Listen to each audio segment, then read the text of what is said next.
जय जय श्री राधे श्याम।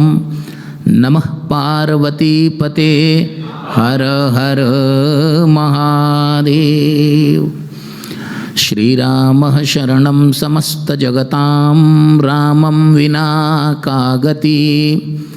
रामेण प्रतिहन्यते कलिमलं रामाय कार्यं नमः। रामात्रस्यति कालभीमभुजगो रामस्य सर्वं वशे। रामे भक्तिरखण्डिता भवतु मे रामत्वमेवाश्रयः। श्रीमद् रामायण, जिसे वाल्मीकि रामायण भी कहा जाता है। रामायण का अर्थ है जिसे महर्षि वाल्मीकि ने विनिर्मित किया है। इसलिए मानस रामायण में गोस्वामी जी आरंभ में ही बड़ी श्रद्धा के साथ न केवल महर्षि का स्मरण करते हैं, बल्कि इस तथ्य की तरफ हम लोगों का ध्यान समाकर्षित करते हैं। बंदों मुनिपद कंजु रामायण जैनिर्मयो। रामायण का निर्माण किसने किया? महर्षि वाल्मीकि ने किया। इसके बाद जितनी राम कथाएं हैं सब रामायण है। अयन माने निवास भी वहाँ निवेदन किया था। अय्यते प्राप्यते, जिसके द्वारा अयन माने प्रापण, प्राप्त किया जाता है। किसको प्राप्त किया जाता है?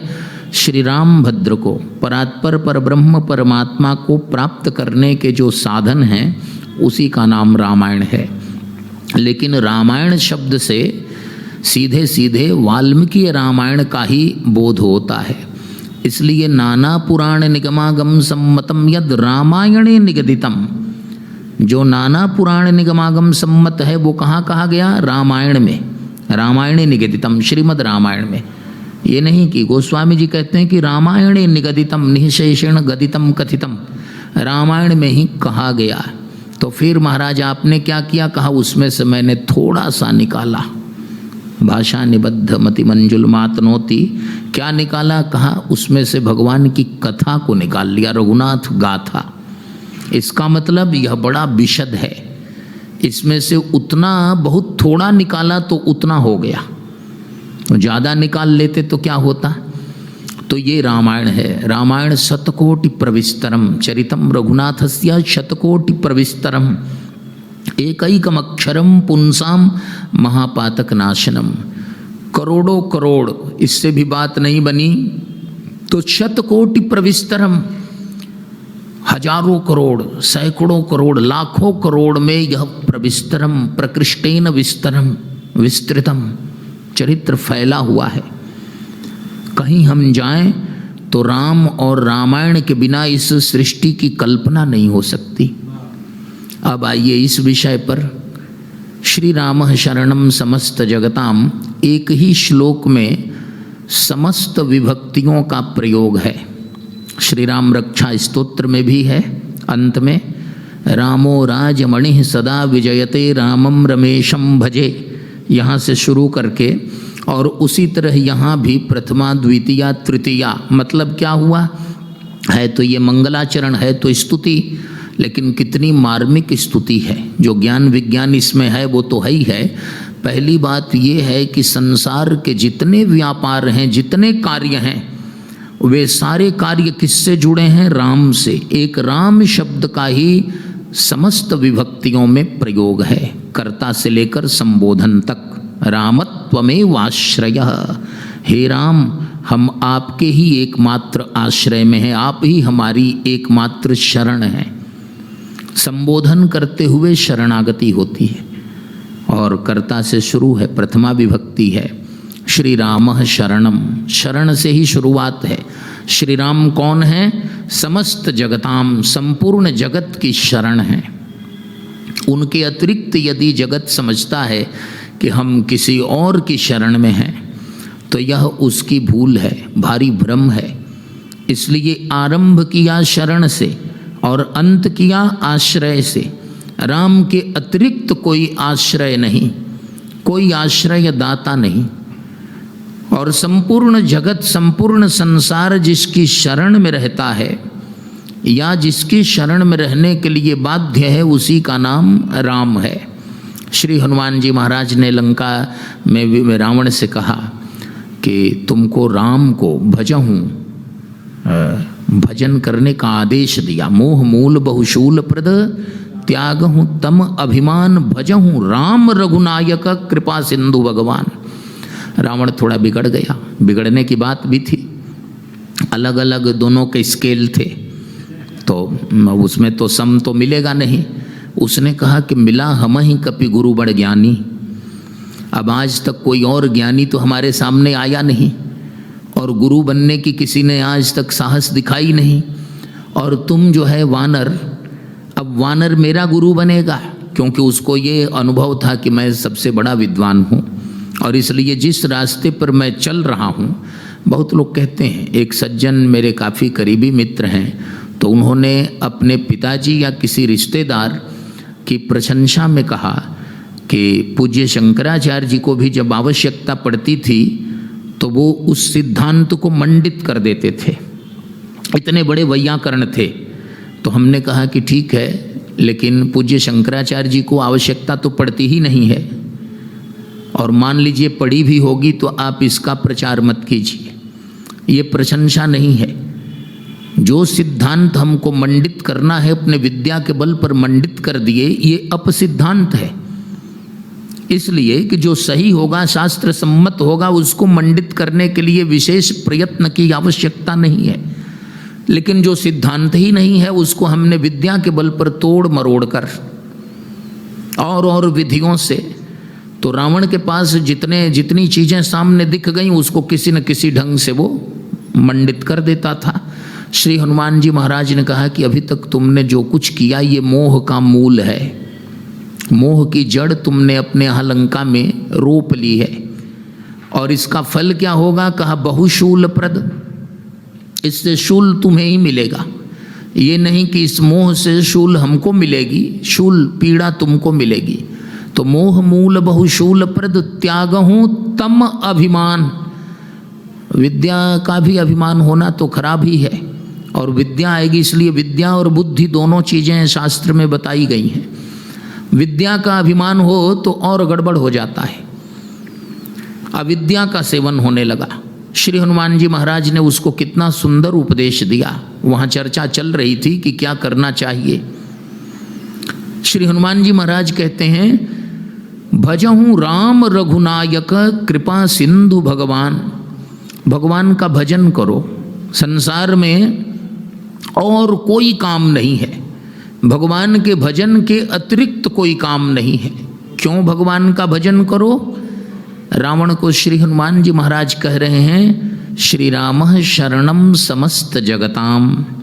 भगवान श्री राम भद्र ही संपूर्ण संसार की शरण है, उन्हीं की शरण में सारे प्राणी जो हैं वो सुरक्षित रह सकते हैं। श्री राम शरणम समस्त जगताम, राम की शरण में रहो। और रामम विना का गति, एक उदाहरण दिया हमने रावण और श्री हनुमान जी महाराज की वार्ता का। लेकिन हम लोगों के लिए सबसे बड़ी चीज़ क्या है? वो है भगवान की ही शरण में रहना। रामायण में पहली सीख क्या मिलती है? इस जीवन को भगवान की शरण में डाल दें। श्री बिंदु जी महाराज की बड़ी प्यारी पंक्तियां हैं कि अब सौंप दिया इस जीवन का सब भार तुम्हारे हाथों में। हमारे हाथों में कुछ है ही नहीं, और संपूर्ण जगत तो तुम्हारी शरण में रहने के लिए बाध्य है, तो फिर हम कहाँ छूट जाएं? हम में तुम में बस भेद यही, हम नर हैं तुम नारायण हो। हम हैं संसार के हाथों में, संसार तुम्हारे हाथों में। अब सौंप दिया इस जीवन का सब भार तुम्हारे हाथों में। तो भगवान श्री राम भद्र ही संपूर्ण संसार की शरण है। इसका विस्तार किया मानस रामायण में, इस सूत्र को बढ़ाया कि एक बार बड़े बड़े पतित भी, अधम भी, यदि एक बार शरण में आ गए, सकृत शब्द का प्रयोग किया है, सकृत प्रणाम किहें अपनाए। एक बार भी शरण में आ गए और एक बार भी उन्होंने प्रणाम किया, तो भगवान क्या करते हैं? अपनाते हैं। भगवान के अपनाने का सिस्टम कुछ और है। कैसे अपनाते हैं? निषाद राज को दौड़कर और गले ले लेते हैं, उसको समालिंगित करते हैं। कहे लीन है ही जीवन लाहू, भेंटे राम भद्र भरी बाहू। भगवान ने अपने बाहुओं में ले लिया, हृदय से लगा लिया। इतना बड़ा अपनत्व, इतनी अपनापन और कौन दे सकता है। विस्तार से और रामायणों में ये सूत्र हैं। तो यहाँ दूसरी बात कहते हैं, रामम विना का गति। राम के बिना कहीं गति नहीं है। गति का मतलब मुक्ति भी है, गति का मतलब सद्गति भी है, गति का मतलब सुख भी है। यदि यहाँ सुख नहीं होगा, ये सब संत हैं, महापुरुष हैं, ये तपस्या कर रहे हैं, इनकी यहाँ भी ये सबसे बड़े सुख में है। जितना त्याग हम करते हैं उसके आधिपत्य हमें स्वयं मिल जाते हैं। इन्होंने संसार के सुखों का त्याग किया तो आज पूज्य हैं। संसार इनके चरणों में है, यहाँ आनंद है इनको। और जब यहाँ भगवत तत्व का, यहाँ चिदानंद सच्चिदानंद का अनुभव इनको हो रहा है तो वहाँ तो कुछ कहना ही नहीं। वहीं से तो आए हैं इन महात्माओं को तो। लेकिन जो महात्मा नहीं हैं, रावण को भी वाल्मीकि रामायण में महात्मा कहा, कई बार कह दिया महात्मा रावण। ऐसी ऐसी परिस्थितियाँ आती हैं जब हमारा मन वचन कर्म कुछ ऐसा होता है बड़े बड़े दुष्टों के जीवन में भी कि वो भी महात्मा सरीखे लगने लगते हैं। तीनों एक हो जाएंगे तो महात्मा हो गए। तो जब तीनों एक हो गए, महात्मा हो गए, तो महाराज महात्मा क्यों कह रहे हैं? कहा जीवन में यह इस क्षण में महात्मा हो गया। ये परमानेंट है और लोग टेम्पररली, कभी कभी व्रत में हम शुद्ध होते हैं, कभी नियम में, कभी तीर्थ में। उतने नियम इनके जीवन भर के लिए हैं। लेकिन सबकी गति कहाँ है? तो सबकी गति भगवान श्री राम ही है। रामम विना का गति, राम के बिना कोई गति नहीं है। आइए, रामेण प्रतिहन्यते काल कलिमलम। कलिमलम ये सबसे बड़ा है। किसी युग में, वहाँ की सभा में मैंने निवेदन किया कि हर युग में कलयुग रहता है, हर युग में सतयुग भी रहता है। तो रामेण प्रतिहन्यते कलिमलम, जो कली के मालिन्य हैं, कली के दोष हैं, बहुत से दोष। कली शब्द जो है उसका शाब्दिक अर्थ है कलह। कली कलह प्रिय, कलह ही जिसमें प्रिय हो। हर व्यक्ति बिना मतलब के आपस में संघर्षरत दिखाई दें तो समझना चाहिए कि वहाँ कलयुग का शासन है। शासन किसका है ये भी देखा जाता है ना।